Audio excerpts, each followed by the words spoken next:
Estou aqui de novo e hoje pra gente falar de um tema muito importante, né, que surge, que a gente derrapa aí, né, que é a maternidade, que é os desafios que permeiam a maternidade. Vamos? Ai, mano, você tá aqui comigo? Gente, eu ia te mandar mensagem, eu ia te falar assim, mano, você vai entrar pra você ver eu? Sejam bem-vindos. Bom, por que eu resolvi falar desse tema? Quem me acompanha aqui sabe, né? Eu venho falando o quanto foi difícil pra mim, né? A gestação da Lorena, a chegada dela. Foi um desafio muito grande que eu tive com o meu mais velho, né? Com o do meio, né? O Lucas. E eu passei por altas coisas, assim. Teve até uma amiga minha que me encontrou falando: Nossa, mana. Mano, ó. Ai, que linda. Nossa, amiga, eu preciso conversar com você, né, sobre os meus filhos, que eu faço sessões de orientação de pais. Eu olhei pra ela e falei, deixa eu te falar, eu não vou fazer sessão de orientação de pais porque eu não tenho moral pra isso, né? Então, assim, foi muito difícil a chegada da Lorena, né, com o Lucas. O Lucas sentiu demais. E eu gostaria, assim, de compartilhar os conhecimentos que me ajudaram a passar por essa fase e que me ajudam, né, todos os dias a passar a olhar, né, a vivenciar, passar não, né, viver a maternidade, sentir a maternidade, olhar para os desafios que ela traz de uma maneira mais leve, mais consciente, né. Então, eu gostaria de começar sobre esse ser mãe. O que é ser mãe, né? Toda essa idealização e essas expectativas que nós e quem convive ali com a gente, né, nossa família, o clã que a gente pertence, criou sobre ser mãe. Porque essas expectativas, a gente, por exemplo, a gente engravida e aí a gente vai criar toda uma cena, né, na nossa cabeça, uma historinha na nossa cabeça de como que é, né, o bebezinho bonitinho, e não sei o que que tem, e a amamentação, que é a coisa mais linda do mundo, e não sei o que, e tem toda uma idealização que a gente cria em torno da maternidade. E que quando a gente tem o bebê mesmo, quando ele nasce, né, quando a criança ali começa a crescer e vai mostrando ali os desafios de cada fase, tudo isso, se a gente criou muita expectativa e teve muitas idealizações, né, fantasiosas, quando a realidade chegar, a gente vai se frustrar. E aí, aqui tá um problema muito grande. Por quê? Porque muitos de nós vai tentar encaixar essa criança nessas idealizações que a gente fez. E aí, isso a gente vai ter problema com isso, né? Tanto a gente quanto quem tá de fora, né? Ah, nossa, mas seu menino tá fazendo assim, tá fazendo assado? Nossa, mas ele tá chorando? Nossa, mas e essa birra? E frases do tipo, você sabe que quando dá birra a gente não pode dar muita atenção, né? Coisas que a gente vai ouvindo. Você precisa fazer desse jeito, né? Você sabe que quando você era pequena, você era assim, né? Sabe, assim, essas coisas que a gente vai escutando de como que deveria ser e como que não deveria ser. E isso vai impactar muito na nossa experiência da maternidade. Vai nos prejudicar, vai nos às vezes fazer se sentir sufocada, né? Às vezes o nosso coração quer fazer alguma coisa, mas por conta dessas crenças a gente dá 10 passos para trás e não segue aquilo que o nosso coração pede.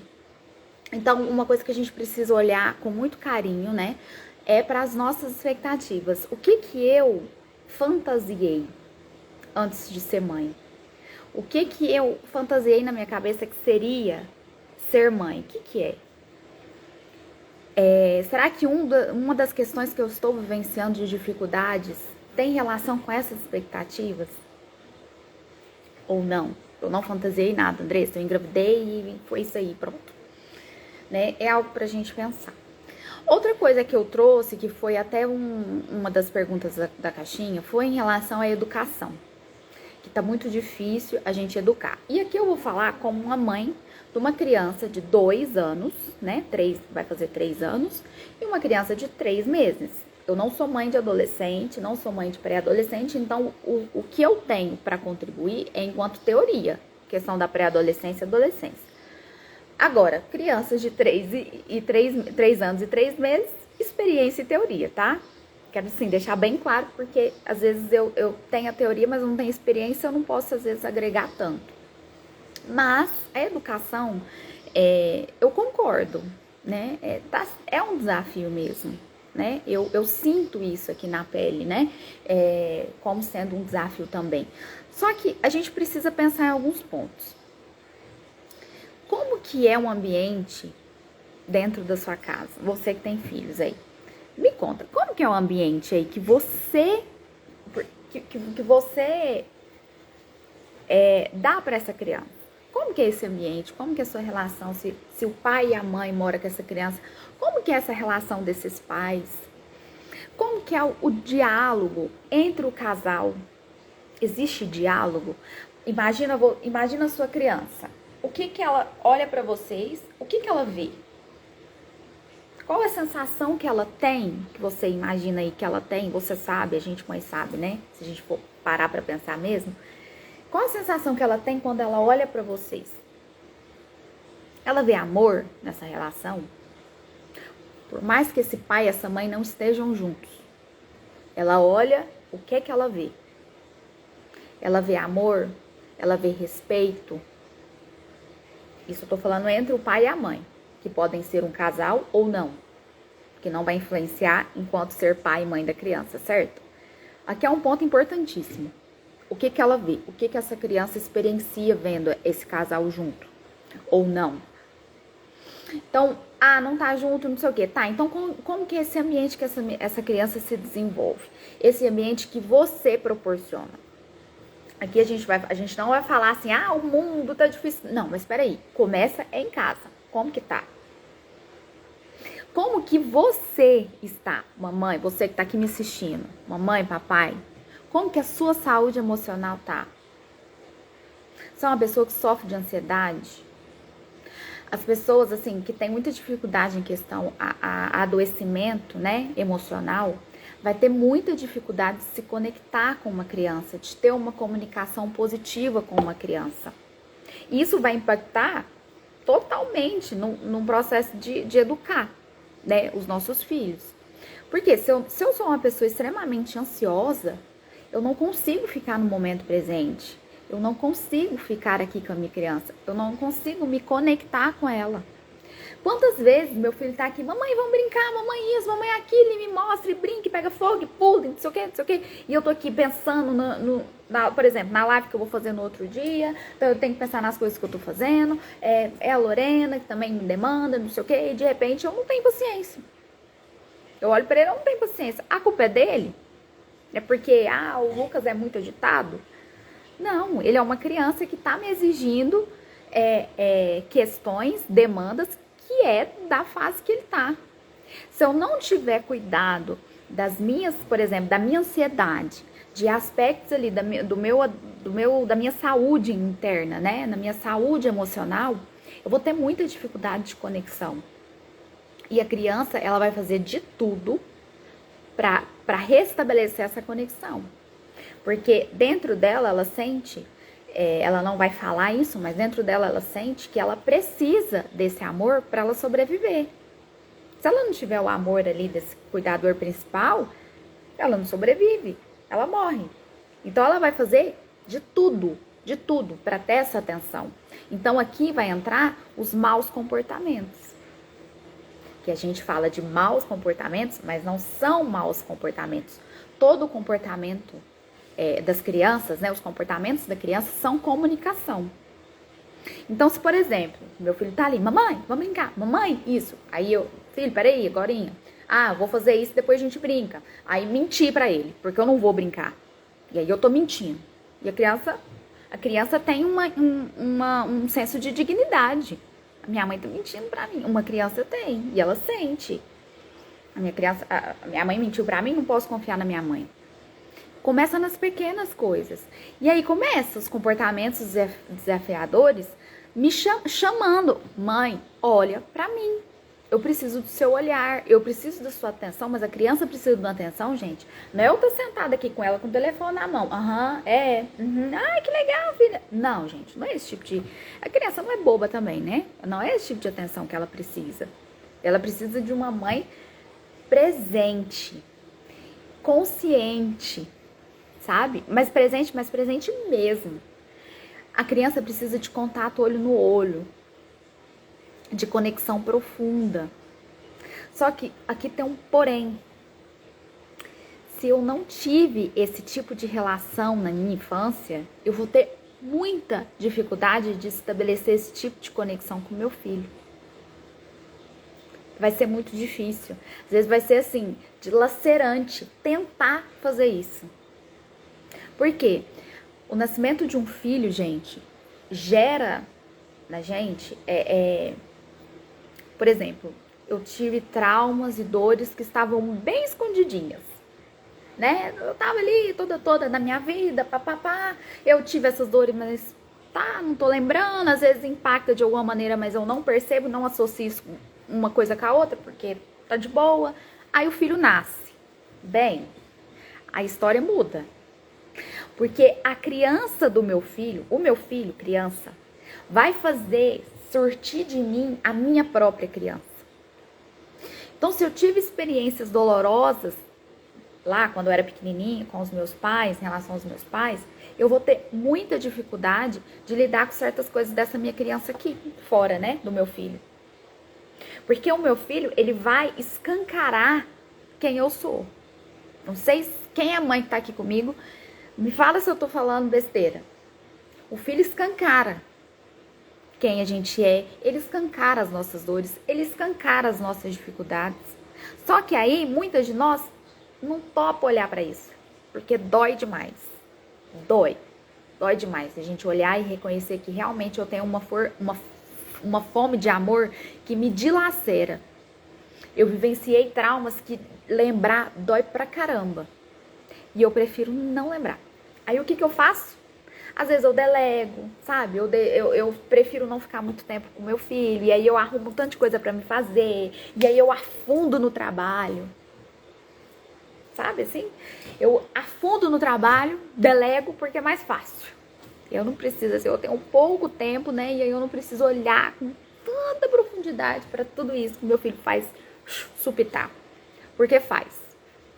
O parto, o processo de ter a criança mesmo. A gestação em si, ela já começa, né, a trazer esses conteúdos. Com o parto, esse conteúdo vem com toda a força, porque além de vir conteúdos da minha própria infância, das minhas experiências infantis, toda uma dor ancestral vem junto. No processo ali que eu tenho de parto, de conceber, né, de ter essa criança, uma dor ancestral vem junto também. Então, se eu venho de família onde as mulheres, minha mãe, minha avó, bisavó, tiveram experiências tristes, dolorosas demais, traumas demais, isso vai vir junto. Então, por isso que o pós-parto, ele é delicado, o puerpério, ele é complicado. Porque não é só as minhas dificuldades, não é só a questão hormonal que já é avassaladora, mas tem toda essa questão junto. Se eu não paro e olho para isso, eu vou queimando as coisas, as etapas, eu não olho para isso e sigo. Inconsciente, com dificuldade de conectar com a minha criança. Aí minha criança dá uma birra. Outra questão que veio. Outra questão que veio na caixinha de pergunta. Birra, choro. Não consigo lidar com o choro, é insuportável lidar com o choro, mas aí é insuportável mesmo, porque eu engoli meu choro uma vida inteira, né? O choro vem, eu engulo, coloco a máscara lá de super poderosa, né? Mulher Maravilha, que é vendida pra gente, ó, a riveria, e sigo, e vou. Como é que eu vou conectar com a minha criança? Como é que eu vou olhar para minha criança nos olhos dela quando ela estiver chorando, quando ela estiver com uma birra louca? Como é que eu vou conseguir sentar, ficar na altura dela e acolher minha criança? Às vezes tem criança que não vai gostar de toque físico. Aí eu vou sentar, como a gente aprende, né? Na educação respeitosa, educação positiva, vai ensinar isso pra gente. E aí a gente fica ali com ela. Ou a gente põe no colo e espera. Como é que eu, com todas essas experiências lá de trás, dolorosas ali, que eu não tive acolhimento ali dos meus próprios choros, né, das minhas questões ali, eu não tive esse acolhimento, como é que eu vou acolher minha criança? Gente, só vou dar conta se eu já ter chorado as minhas dores. Se eu já ter olhado para minha própria criança e acolhido ela. Se eu já ter atendido as minhas necessidades ali afetivas básicas, sabe? Porque pensa, já é cansativo uma rotina ali, quando eu tô falando aqui de mãe de menino pequeno. É cansativo, é cansativo. A gente dorme menos, a gente às vezes não tem nem tempo para comer em paz, tomar banho em paz, fazer cocô em paz, né? Vamos assim, falar rasgado é isso. É difícil, é cansativo. Aí você pensa, além de toda essa demanda que é o real, que é aí que entra as expectativas que a gente cria antes, né? A gente às vezes nem imagina que é assim, mas não é fácil. Aí pensa, tem toda essa demanda e ainda tem questões da minha infância, do meu trauma que eu também não topo olhar. Como? Como sobreviver emocionalmente, né? Como não surtar? Surta mesmo. Quando eu vejo, eu tô gritando e, né?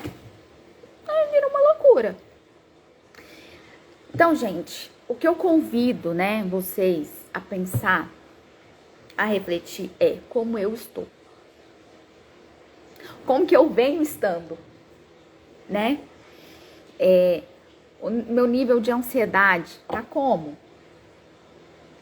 Eu tenho olhado para isso? Eu tenho olhado para as minhas próprias necessidades? Ou eu tenho só reagido a tudo? O meu movimento é sempre de reagir. E não de agir de maneira consciente, estando no momento presente. A gente vive um boom de informação, sabe? É muita coisa que chega. Se a gente não dá conta de dar uma distanciada, um momento ali de silêncio, um momento nosso, fica difícil. Vai ficar muito difícil. O que mais que eu notei aqui sobre isso? Uma frase. Se meu filho errar, que ainda é sobre educação. Se meu filho errar, ele vai correr pra mim ou de mim?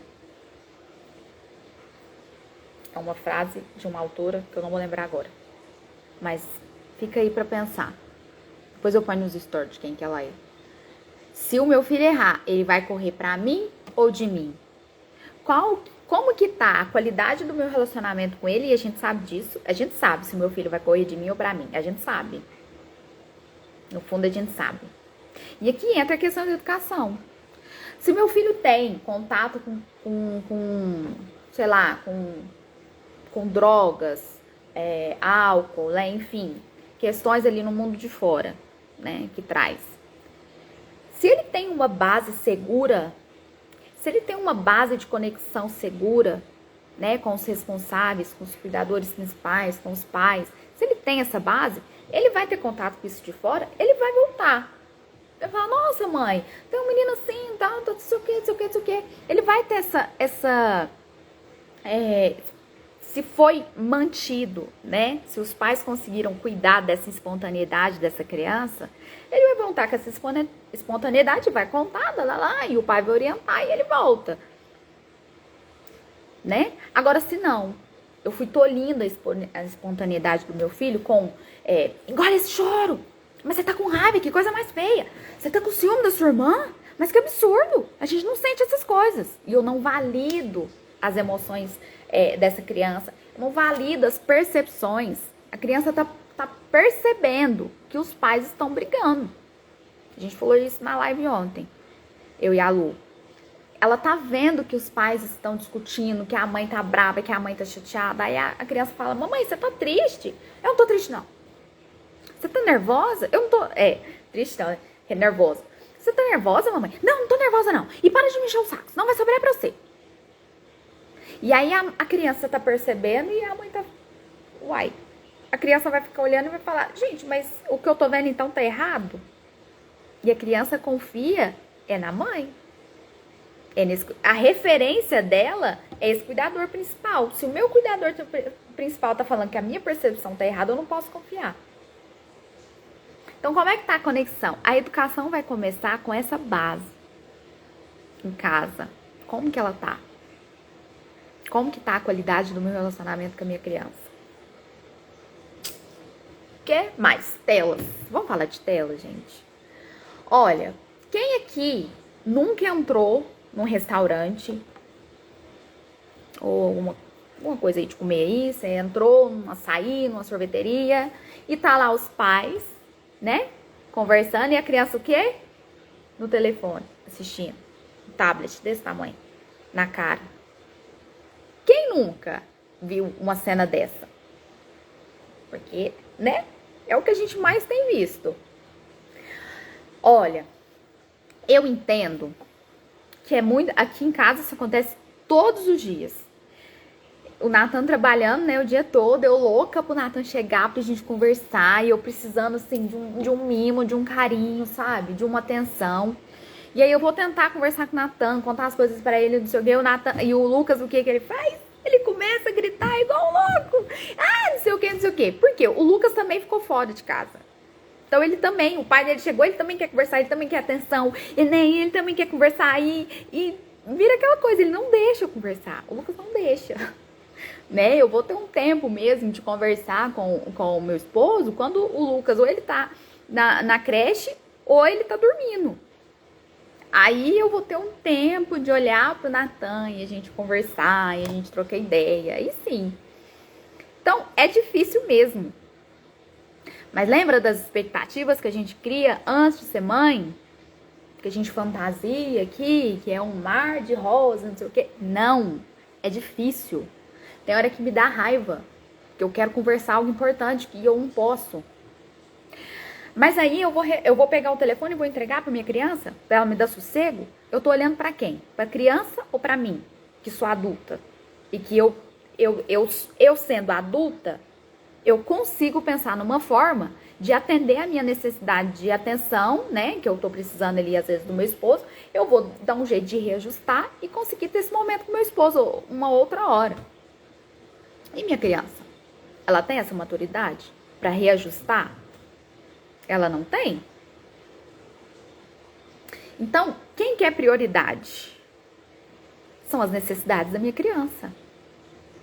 E a gente olha como prioridade? A gente aprendeu a olhar como prioridade as necessidades dos nossos pequenos? Não, porque eles têm que atender às nossas expectativas. Eles têm que ser quietinho, bonzinho. Sabe aquela fase do não? Que eu sei bem, né? Não, não quero. Não, não é assim, mãe. Às vezes o Lucas fala não pelo prazer de falar não. Porque às vezes eu pergunto pra ele é aquilo, mas ele fala não, porque ele tá construindo a identidade dele, gente. Ele tá entendendo que ele é uma pessoa, um indivíduo separado de mim. Ele vai defender isso. E a gente dá conta de lidar com isso? Não. Nossa, mas você tem que ser mais obediente. Você tá muito teimoso. Porque você tem que não sei o quê. Você tem que ser assim. Você tem que ser assado. E a gente vai tolindo. Tolindo essa criança. Que fruto que eu vou receber disso, gente? Na adolescência, uma profunda desconexão. Ele vai preferir conversar com os coleguinhas lá fora, que valida. Os colegas lá fora, que valida aquilo que ele tá sentindo e pensando. Que ouve ele, que se interessa pelas coisas que ele se interessa. A gente não tem, muitas das vezes a gente não tem esse mínimo de interesse. Quem que é, meu filho? O que que ele gosta de fazer? Ai, que saco, você gosta dessas músicas aqui? Aff. A gente não se interessa. E aí a gente vai colher certas coisas. Não é mesmo? A gente também, uma questão assim, que eu sofro e tenho aprendido, trabalhado aqui, a questão de controle, né? A gente tem uma necessidade de controle muito grande. Quantas mães eu atendo falando isso? Eu tenho muita dificuldade com casa bagunçada. Um trem óbvio aqui do dia a dia, vamos. Casa bagunçada. Andressa, é muito difícil pra mim. É muito difícil pra mim ver o chão sujo, ver brinquedo espalhado, louça suja, roupa suja. Parece que eu tenho que fazer isso pra ontem. E quando eu já sofri muito com isso. Quando eu começo uma coisa, eu tenho que terminar. Quem tem criança pequena consegue começar alguma coisa e terminar essa coisa? Não. Aqui entra a expectativa de novo que a gente cria. Não dá. Então, o que eu preciso fazer? Trabalhar em mim essa necessidade de controle extrema que eu tenho de ter que dominar as coisas. Sabe? De ter que dominar, por exemplo, uma louça. Ela é indominável, gente. Dominar uma casa limpa. Não dá. E eu preciso abrir mão desse controle para eu conseguir realmente ter essa conexão que eu tô falando aqui com essas crianças. Senão não vai dar, não vai rolar. E aí eu vou ficar nervosa, gente. Vou ficar nervosa, vou ficar frustrada. E vou descontar em quem? A criança. Você não deixou fazer nada. Você não tá vendo que a mamãe tá ocupada? E a criança passou o dia inteiro fora. E ela quer o quê? Atenção. Só que aí eu aprendi que uma casa, né? Que uma mulher, uma dona de casa, tem que cuidar da casa. E a casa tem que ficar impecável. Eu aprendi. A minha mãe cuidava da casa que, olha, eu passava o dedo, eu não via uma poeira. Cresci assim, num ambiente assim. Aí o que eu faço de maneira inconsciente? Eu tenho que fazer desse jeito? Pra quem que eu tô olhando? Pra minha mãe. Pras crenças da minha família. Eu tô olhando pra criança? Não tô. Então a gente precisa tomar consciência disso tudo. A gente precisa tomar consciência das nossas dores, das crenças que permeiam ali o meu clã familiar, que me impedem de ser eu mesma, que me impedem de me conectar e olhar pro meu filho. Tava conversando com a minha irmã ontem, o quanto isso é real, assim. A gente olha pro outro e esse outro não existe. O que existe são as nossas projeções e as nossas expectativas. E isso acontece com as nossas crianças. Quantas vezes eu me pego, às vezes, olhando pro Lucas, eu não vejo o Lucas, eu vejo meu irmão mais novo. E eu tive uma série de dificuldades com meu irmão mais novo. Pensa a bagunça que não vira. Gente, isso passa a observar. Nós, quando a gente tá muito ferida, né? Nós, vamos falar aqui nós mulheres, acho que a gente tá em mulheres aqui, né? Quando a gente tem um feminino muito ferido, a gente não deixa o outro existir. E esse outro é os nossos maridos, os nossos filhos. Não existe. O que existe são as nossas projeções, as nossas expectativas. Aquilo que deveria ser um holograma. Eu me relaciono com hologramas. Então, holograma do meu filho, que é o quê? Como ele deveria ser, o holograma do meu marido. Eu não me relaciono com as pessoas. Eu não me relaciono com o ser real que está ali comigo. Isso gera muito, muito problema, muita desconexão. Porque meu filho vem com a demanda e eu venho com a minha. Com as minhas infantis, com as minhas dores. Pensa, não dá certo, não flui. E aí a minha criança vai manifestar isso no comportamento. E aí ela vai dar birra, ela vai ter comportamento desafiador. Ela vai ter problema ali na escola, dificuldade de aprendizado, vai ter várias coisas. Aí o que a gente faz? Medica, diagnostica. Tem acontecido muito isso. Fruta, aí enche a criança de estímulo, enche ela de tela, falta conexão. A criança, nós somos, gente, seres sociais, a gente precisa se relacionar. O nosso cérebro, ele busca relacionamento, ele busca conexão. Se uma criança que está em pleno desenvolvimento, com o cérebro ali em amadurecimento, pensa quanto que dura uma infância de uma criança e dura a infância, vamos dizer assim, de um cachorro. O cachorro rapidinho, ele tá andando, ele se vira, né? Os animais mal têm infância. Uma criança, pensa a infância do ser humano. O amadurecimento é lento. A gente vai terminar ali de amadurecer por volta dos 25, 26 anos. Então pensa, um cérebro ainda, sabe, em maturação, com necessidades que são deles. E essas necessidades não serem atendidas. Por que a gente está vendo esse tanto de gente com depressão, ansiedade, né, casos de suicídio que só aumentam? Por quê? São necessidades que não foram atendidas. Por quê? Porque os nossos pais não tiveram as dele atendidas. Por quê? Os nossos avós não tiveram. A gente está aprendendo isso agora. Só que a gente precisa estar atento. A gente precisa estar consciente. Porque aí a questão agora é um excesso de estímulo. Que muitos de nós, muitas das vezes, não só a gente expõe nossas crianças, mas nós também. Ficamos ali, né, no telefone, né, e aquele tanto de coisa, aquele tanto de informação e a gente vai saturando. Entende? Eu acho que assim, o principal aqui da questão da maternidade, né, que a gente precisa pensar, refletir, é as nossas dores e o quanto elas dificultam a minha conexão com a minha criança. Uma conexão verdadeira mesmo. De alma, vamos falar assim. O quanto a gente reconhecer, eu tenho dificuldade de me conectar com meu filho. de olhar para ele e validar as emoções dele, porque nem as minhas eu conheço. Eu não sei nem quando eu tô triste, porque eu disfarço todas as minhas emoções, ou a maioria delas.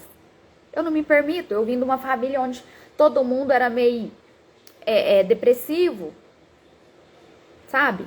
Então, a tristeza parece que é meio confortável pra mim, mas a euforia, a alegria e brincar e pular não é, pra mim é muito estranho. E aí quando eu vejo a minha criança fazer isso, eu acho um cúmulo do absurdo. Porque a gente tem que ser mais, sabe, quietinho. Tem que frear. Quando vem o impulso, a gente tem que frear, porque eu vim de uma realidade que é assim. Se a gente não tomar consciência dessas coisas, gente, vai ficar difícil. Com certeza, vai ficar insuportável olhar para a espontaneidade da minha criança se eu não tenho ela mais. Se eu perdi minha espontaneidade por conta dessas experiências e eu nunca fui atrás buscá-la de volta. E aí a minha criança vai me convidar o quê? A ser espontânea. Cabe eu aceitar o convite ou não. Não é fácil aceitar esse convite quando a gente não olha para essas feridas. É difícil, dói. Gente, às vezes é dilacerante. Mas quando eu não olho para isso, eu vou cada vez mais me afastar da criança. E aí entra na adolescência e a gente vai ver BO. Vai ser difícil. Gente, se tiver dúvida, vai pondo aí, tá bom? Expectativa sobre a criança, a gente... às vezes quem é meu paciente sabe que eu falo assim, você gosta de ler? Acho que toda sessão tem um gosto de ler que eu solto em algum momento, né? Mas o que acontece? Quando a gente se torna ali pais, mães, a gente precisa ter um mínimo de conhecimento sobre o desenvolvimento humano. Lembra que eu falei aqui que uma infância dura muito tempo, não sei o quê? A gente precisa ter uma noção ali do que se espera, mais ou menos, ali o que é normal, sabe? Uma criança, por exemplo, de 2, 3 anos, qual que é a demanda dela? Por quê? Pra gente cuidar das nossas expectativas. Criança dá birra mesmo. A criança, por não ter um cérebro maduro, quando ela tem uma descarga de cortisol, uma descarga de uma emoção, por exemplo, uma raiva, ela não tem controle inibitório, que é aqui nessa parte frontal do cérebro. Ela não tem esse controle. Igual a gente, que a gente vem, né, o impulso e a gente controla. A criança não tem essa possibilidade, ela não tem um amadurecimento cerebral para conter. Então, sim, a gente vai ter que falar mais de 10 vezes para ela não pôr o dedo na tomada. Mas eu já te falei. Sim, você já falou e vai ter que repetir mais um toró de vez. Lamento te contar. Mas vai. Porque a criança não tem esse controle dos impulsos como nós adultos temos. Certo? Então, a gente precisa cuidar dessas expectativas que a gente tem em relação às crianças. E olha, eu lamento. A gente tem que estudar um cadinho. Porque senão a gente vai ficar dando cabeçada. Vai ficando difícil, sabe? Porque aí a criança vem com a demanda, vem com uma questão que às vezes é do próprio desenvolvimento dela. Eu tô aqui falando do não. Nossa, mas esse menino é tão teimoso, não me escuta. A gente não vai escutar mesmo. A gente vai ter que, né? A gente vai ter que repetir algumas vezes. Isso é cansativo. Isso é cansativo. Às vezes a gente tá com sono, tá cansada, tá com fome, quer tomar um banho em paz. Não dá. E aí você pensa, tem toda essa demanda de cansaço que a maternidade traz. E aí eu não tenho o mínimo de conhecimento, um mínimo de conexão trabalhada ali. Fica muito mais difícil, gente. Se não impossível. E às vezes a gente adoece, né? Nós mães adoecemos. Aí que o negócio fica feio mesmo. Porque a gente não vai olhando para isso. Então, uma criança não tem o cérebro maduro como a gente tem. Então, ela tem dificuldade de conter impulso. Ela tem dificuldade de aceitar um não e pronto. É mais fácil, gente. Olha, quer uma dica aí para quem tem menino pequeno? Para evitar estresse, evitar transtornos aí maiores, redireciona.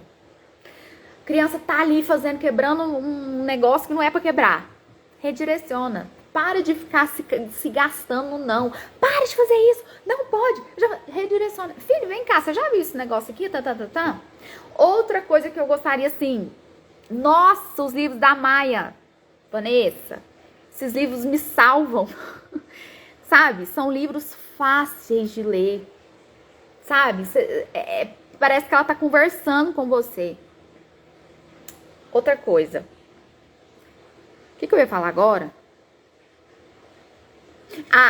Que eu, além de redirecionar a criança, algo assim que tá sendo fantástico que eu tô vivendo aqui em casa. Contar histórias. Ontem aconteceu isso. O Lucas não queria o quê? O que ele não queria fazer? Dentre muitas coisas que ele não quis fazer, não sei se era escovar dente, tomar banho. Alguma coisa assim ele não queria fazer. Comecei a contar uma história pra ele, do menino que foi, brincou o dia inteiro e que tava suado e que tava sujo. Eu vou contando. Gente, o olhinho dele ele vidra em mim assim, ó. Crianças amam histórias. Histórias têm um poder até de envolver questões inconscientes ali da criança. Por exemplo, eu tava lendo que a criança, por exemplo, crianças que fazem xixi na cama, já desfraldou, né? Já faz um tempo que desfraldou. Gente, existem questões emocionais muitas das vezes envolvidas, tá? Em crianças que fazem xixi na cama, por exemplo. Mas eu vou dar esse exemplo da história. Mas eu gostaria que vocês tivessem, se tem esse caso na sua casa, é legal investigar, tá? Mas eu tava lendo esses dias, uma criança fazia xixi na cama e o pai começou a contar a história da menininha, que ele ia contar um conto de fada mesmo. Só que dentro do conto de fada, ele colocou que a menina tava fechando a torneira. Que a menina tava tampando uma goteira. A criança não fez mais xixi na cama. Só que aqui vamos entender uma coisa. O pai tava contando uma história para ela. Então, provavelmente, o pai trabalha nessa questão de conexão que a gente tá falando. Né? Mas esse negócio de contar isso, o que eu queria, assim, deixar para vocês? Contar a história, gente, nos salva. Pelo menos tem me salvado aqui de surtar muitas vezes. Porque eles gostam. Então, ao invés de eu ficar ali me cansando, não, não pode, não sei o quê. Conta além de redirecionar, você pode redirecionar a criança, contar uma história para ela. Nossa, sabe, o menino que tava com o dentinho sujo, e aí precisava escovar os dentinhos. A criança vidra. E ela calma. Por quê? Tem a parte do cérebro que é essa de impulsos, e tem a parte do cérebro que está em desenvolvimento, que é a parte que dá uma acalmada, né? Que conecta. Eu preciso me conectar com essa parte e não ficar aqui disputando de frente com essa hora desse impulso que essa criança tem, desse cérebro, né? Dessa parte desse cérebro que tá ali, sabe? E a gente quer se conectar com essa parte. Na hora que o menino tá ali dando uma birra, eu quero dar lição de moral pra ele. Não rola. Ele não vai conseguir escutar. Eu preciso trabalhar para recuperar essa parte do cérebro que conecta. Quando eu conto uma história, eu chamo essa parte. E aí, essa parte do impulso, ela vai respirando, né? Ela vai diminuindo. E a da conexão vai tomando, vai vindo aqui pra mim. Só que eu preciso estimular isso na criança e não esperar que ela faça isso por si só. Nossas feridas ferem nossos filhos demais. Demais. Quando a gente vê, a gente já falou. Quando a gente vê, a gente já gritou, né? E às vezes quem tá gritando? É a nossa própria criança, né? São as nossas feridas, não é eu mesmo. Por isso, gente, que às vezes, quem aqui nunca tem uma cena de surto aí durante o dia, de noite a gente chora, a gente arrepende. Aí a hora que a criança vai pra escolinha, vai pra creche, ou a gente tá longe, a gente sente assim um aperto no peito e fala, nossa, por que eu fiz isso? O que isso demonstra?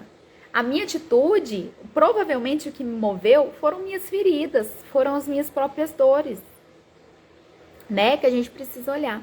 Principalmente se for feito treino de banheiro.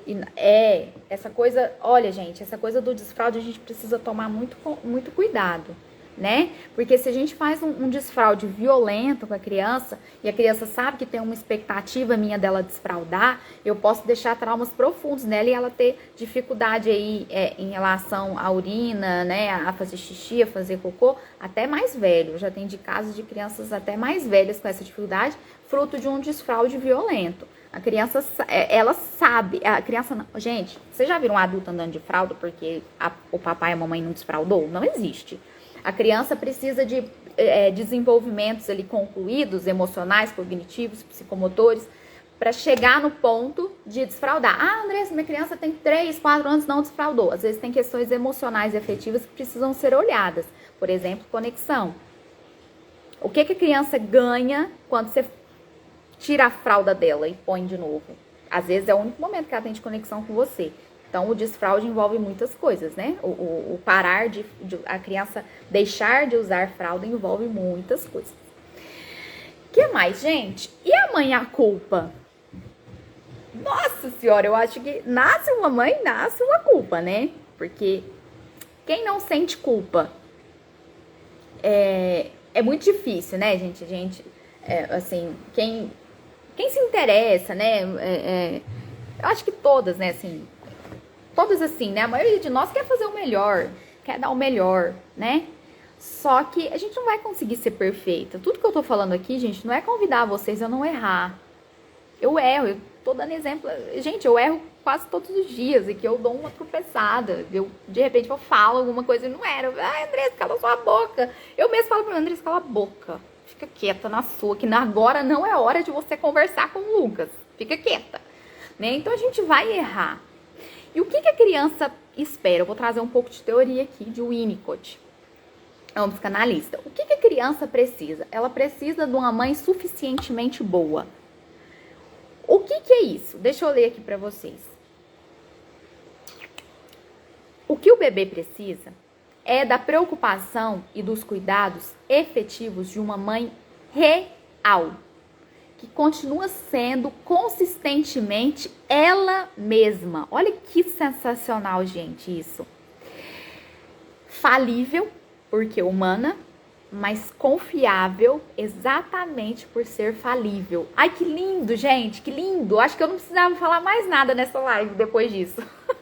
Eu acho lindo, porque acalma, gente. O que a criança precisa é de uma mãe presente, é de uma mãe suficientemente boa que atende essas necessidades principais da criança, mas que essa mãe seja ela mesma, falível, porque ela é humana. E a criança precisa olhar essas falhas também e se conectar com essa mãe que falha.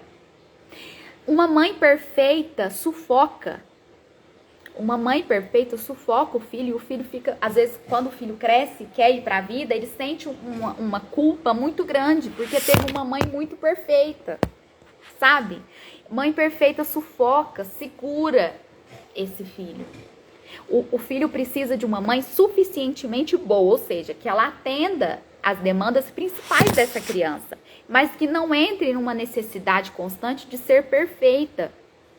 Porque isso vai gerar expectativas nessa mãe. Eu sou perfeita, então você tem que... alguma coisa. Inconscientemente a gente espera algo. E a criança, a alma da criança sente isso. E a criança, como ela é muito leal, ela vai querer suprir. Olha, uma coisa muito importante também, que eu gostaria de falar aqui, é sobre as questões dos papéis, sabe? Olha, quando... a gente, né? Eu falei muito de dores aqui, da nossa própria infância e tudo. Mas não é um convite para você julgar seus pais. Quanto mais críticas a gente tem em relação aos nossos pais, mais dificuldade com os nossos filhos nós vamos ter. Então, por exemplo, nossa, eu vou fazer muito melhor que a minha mãe, porque a minha mãe fez isso e isso comigo. Mas eu vou fazer muito melhor. Eu vou fazer diferente. Isso é uma profunda arrogância. Não dá certo. Não dá certo. Por quê? Pra quem que eu olho? Olha, gente, pensa. Quando eu falo assim, eu vou fazer totalmente diferente dos meus pais. Eu tô agindo de maneira espontânea, sendo eu mesma? Não. Quem que é o meu ponto de referência? O que meu pai fez de errado, mas minha mãe. Eu vou partir daqui. Pra quem que a minha alma olha? Minha alma tá olhando pro meu filho quando eu falo isso? Não. Minha alma olha pro papai e pra mamãe. E tá aqui assim, ó, a minha criança. Por que vocês fizeram assim, assim, assim? E minha criança tá onde? Tá aqui na frente. Minha criança tá aqui na frente, me olhando assim, sabe? Mamãe, cadê você? E eu tô aonde? Pensa que ela tá aqui, desse jeito. Mamãe, cadê você? Eu tô na frente dela, com meu papai e com a minha mamãe olhando, criticando. Então, gente, não rola, tá? Lamento informar, mas quanto mais críticas a gente tiver com os nossos pais, mais dificuldade de conexão eu vou ter com essa criança, porque eu não tô olhando pra minha criança, eu tô olhando pros meus pais, certo? Então, Ah, Andressa, mas olha, vamos lidar com o real. Minha infância foi difícil mesmo. Beleza, então agora você como adulta, você vai olhar pra essa criança, vai olhar pra essas dores e vai chorar elas, beleza? Chora. Faz uma terapia, sabe? Busca um psicólogo, busca cursos, busca livros como o da Maia, né? Que nos ajuda também, nos convida a olhar para essas feridas. Então, olha, mergulha, chora, põe pra fora. Depois atende ali suas necessidades, sabe? De nutrição, de afeto, que veio carentes. Você é adulta, agora você dá conta de buscar isso. É mais difícil? É mais difícil, mas é possível. Respira. Fala, papai, mamãe, olha, obrigada pela vida, tá? Tô aqui, né? Cresci, me desenvolvi, tô aqui uma adulta. Muito obrigada pela vida. Eu vou pegar essa vida de vocês e vou fazer o melhor possível. Aqui a gente tá conversando do melhor, né, possível mesmo, que é passar a vida pra frente, né? Então, ó, brigadão. E sigo. Se eu não tomo essa vida que chegou pra mim, eu não consigo, sabe, fluir com o meu filho nessa conexão que eu vinha falando antes. Então, quanto mais críticas eu tenho, maior eu vou ficando em relação aos meus pais. E aqui entra um BO, um problema muito sério que tende a acontecer. Eu espero que o meu filho me nutra. Eu espero que o meu filho... Quem aqui conhece o conto das moedas, né? Onde estão as moedas? Eu recebo as moedas dos meus pais, né? Vamos supor que essas moedas simbolizam aqui a vida que eu tô falando. Eu recebo. Só que eu não sei como elas são. Eu não sei se ela é de ouro, se ela não é, se quantas são, quantas não são. Eu sei que eu recebo essas moedas. Só que muitos de nós, a gente rejeita. Não quero, essas moedas não são boas pra mim. Tá, pai? Tá, mãe? Não são boas. E eu rejeito. Como eu rejeito? Mas eu preciso dessas moedas. E por precisar, eu vou tocar minha vida buscando quem vai me entregar. Porque as que os meus pais me deram não servem. Aí eu vou nas minhas relações afetivas. E eu encontro o amor da minha vida. E ele vai ter as moedas. E aí entra todas as expectativas em cima desse fulaninho, desse pobre coitado, dele me dar as moedas que meu pai e minha mãe não me deu. E aí eu vou esperar que ele... Mas você não me dá atenção. Mas você isso. Mas você aquilo. E aí entra as críticas. Porque eu critico meu papai e minha mamãe. Então eu vou fazer a mesma coisa com você. Porque você tem que me dar as moedas que eu mereço. Aí o colega não vai dar. O que eu vou fazer? Tive filho. Vou esperar que os meus filhos me deem. Mas você precisa ser isso. Porque isso, aquilo. Porque eu passei por isso. Porque não sei o que. E eu espero esse reconhecimento e essas moedinhas dos meus filhos.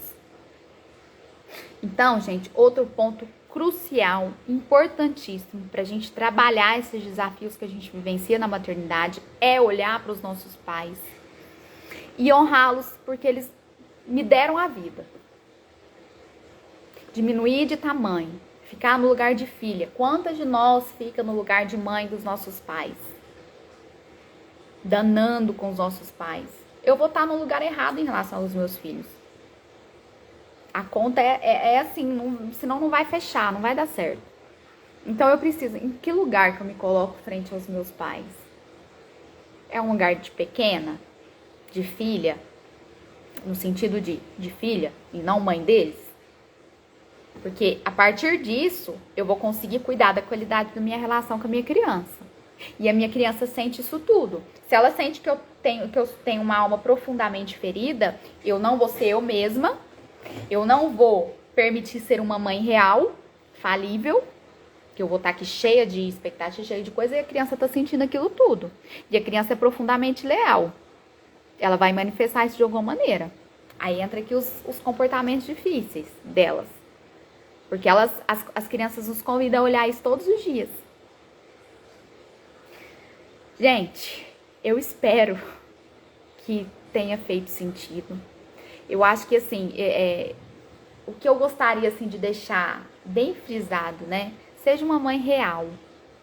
Seja essa mãe que eu li aqui pra vocês, suficientemente boa. Seja falível mesmo. Porque você vai ser confiável por ser falível. A criança vai confiar em você justamente porque você é falível. E a criança precisa disso, porque ela vai errar na vida. Imagina, a gente adulto errando, tendo uma mãe perfeccionista ao extremo, que se cobrava ao extremo, se cobrava o tempo todo. A criança vai fazer a mesma coisa. Porque se eu me cobro, eu cobro o outro, né? Se eu me cobro, eu vou cobrar meu filho. Então pensa, esse filho adulto, não é disso que ele precisa de uma mãe espontânea, de uma mãe consciente, presente, real, com uma autoestima, ó, boa, sabe? Uma autoestima bem trabalhada. Porque se eu não gosto de mim, fica difícil. Fica difícil eu me conectar e acreditar no que o meu coração me pede, seguir a minha intuição. A gente se desconecta dessa parte mais linda nossa, que é a nossa conexão, né? Que é essa nossa sabedoria desse feminino que a gente tem. E aí a gente desconecta. E a nossa criança precisa dessa conexão, da gente com a gente mesma, para depois a gente conseguir conectar de verdade com ela. Então, gente, seja mães reais. Vamos ser mães reais?